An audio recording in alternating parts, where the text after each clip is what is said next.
Frater, suster, bapak, ibu, saudara-saudari umat beriman yang ikut misa secara live streaming dan umat Allah yang hadir di gereja ini. Berpikir secara baru, bertindak secara baru, merasakan secara baru seperti Kristus. Memang hal ini tentu bukanlah sesuatu yang gampang. Kenapa? Karena bagaimana kita bisa berpikir seperti Kristus pikirkan?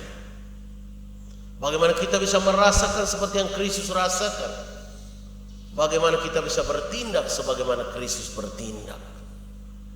Untuk bisa sampai pada tahap itu butuh kedekatan. Kita harus menjadi seorang sahabat Yesus.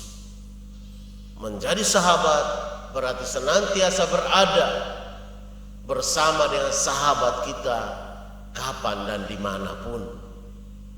Artinya kita tidak lagi menjadikan Yesus sebagai orang yang asing dalam seluruh hidup ini.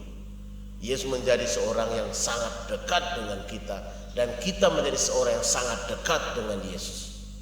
Timbal balik bersama-sama. Maka dalam keadaan apapun, entah kita pesta, entah kita ada masalah, ada persoalan, orang pertama yang tahu masalah kita adalah Yesus. Artinya kita curhat pertama, curhatnya dengan Yesus. Bukan masalah pertama curhat di media sosial, curhat di Facebook, curhat di Instagram, curhat di TikTok tentang masalah keluarga. Dia rasa suami salah, sebentar dia upload. Dia rasa istrinya salah, sebentar dia upload. Dia rasa anak-anaknya salah atau tetangganya salah, dia upload. Media sosial bukan menyelesaikan masalah tanpa masalah, sebagaimana sistemnya Pegadaian. Walaupun Pegadaian itu menyelesaikan masalah dengan menimbulkan masalah baru. Kecuali Kristus yang akan menyelesaikan masalah tanpa masalah. Maka saudara-saudari itu yang terkasih dalam Kristus, bagaimana kita bisa sampai pada tahap itu? Hari ini orang mempersoalkan bahwa para murid makan minum atau makan minum dengan tangan najis dan seterusnya. Aturan-aturan orang Yahudi banyak sekali ya. Mereka karena mereka memprotes itu karena mereka tidak memikirkan sebagaimana Kristus pikirkan. Mereka tidak tahu maksud sebenarnya dari Yesus. Maka Yesus katakan apa? Anggur baru tidak bisa disimpan dalam kantong kulit yang sudah tua. Nanti rusak dan anggurnya terbuang percuma. Orang harus bisa mengosongkan dirinya. Demikian juga ketika kita berusaha berbuat sesuatu yang mau membangun paroki ini, kita harus berpikir bersama. Apalagi tahun ini temanya adalah berjalan bersama. Agen pastoral yang terlibat bersama-sama berjalan, terlibat aktif. Itu artinya kita semua, romo, suster, frater, bapak, ibu, saudara-saudari, kita semua adalah orang-orang penting. Maka dalam sinode dikatakan kita adalah Bapak Mama Sinode.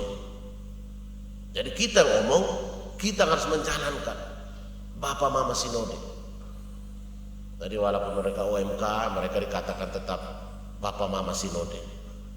Artinya melahirkan sinode itu, yang membicarakan sinode itu dan mengeksekusi sinode itu. Jadi apa yang kita omongkan itu juga yang harus kita perjuangkan untuk kita jalankan bersama. Maka saudara-saudari yang terkasih, semoga pada Jumat yang pertama ini di bulan ini, bulan September tahun 2024 ini, tidak lama lagi kita akan masuk pada 2025 dan seterusnya. Waktu itu begitu singkat. Apakah kita sudah menjadi orang-orang Katolik yang berpikir seperti Kristus pikirkan? Tadi malam kami sempat diskusi sedikit soal pertanyaan teman-teman, kenapa teman-teman Kristen Protestan, kenapa sih orang Katolik itu ada patung Bunda Maria, gambar Bunda Maria dan sebagainya. Kalau saya katakan bahwa Bapak Ibu saudara-saudara umat Protestan harus ingat, Yesus melakukan mujizat pertama karena permintaan Bunda Maria. Jadi kalau mereka cerita mujizat panjang lebar, itu pertama-tama pintu masuknya adalah permintaan Bunda Maria. Jadi kau mau cerita mujizat apapun, kalau Bunda Maria tidak minta, mujizat lain itu tidak ada. Jadi beritahu mereka bahwa mujizat yang Yesus lakukan pertama-tama karena permintaan Maria. Tanpa Maria minta pertama, tidak ada mujizat-mujizat lain. Karena apa? Untuk bisa sampai gunung, engkau harus melangkah pertama. Langkah pertama itu ada dari Bunda Maria. Bunda Maria yang minta. Lalu Tuhan Yesus mengatakan kepada Petrus, di atas batu karang ini aku akan mendirikan jemaatku. Maka sampai hari tahta Petrus siapa yang duduki? Bapak Paus. Paus pertama itu Petrus. Sampai hari ini Paus Fransiskus. Hierarki kita jelas. Artinya sejak awal mula Yesus mendirikan yang satu gereja, yaitu Gereja Katolik Roma. Tidak ada gereja lain. Maka yang menduduki tahta Petrus, yang jaga kuburannya Petrus, itu Gereja Katolik Roma. Kalau kita ke Roma sebagai orang Katolik, kita bisa masuk lihat jelas sekali Paus pertama siapa, Paus kedua siapa, sampai dengan Paus Fransiskus hari ini. Tidak terputus suksesi kepemimpinan Paus itu, primat kepausan. Jadi berbanggalah kita. Maka kalau mereka tanya banyak, jawabannya seperti itu. Kamu kalau ke Vatikan, kamu masuk ke tidak? Siapa pausnya kalian? Siapa pemimpin gereja pertama? Petrus kan? Yang jaga Petrus punya kuburan siapa? Katolik kan? Kamu tidak jaga kan? Artinya kamu hanya di luar-luar. Yang jaga itu adalah Katolik Roma.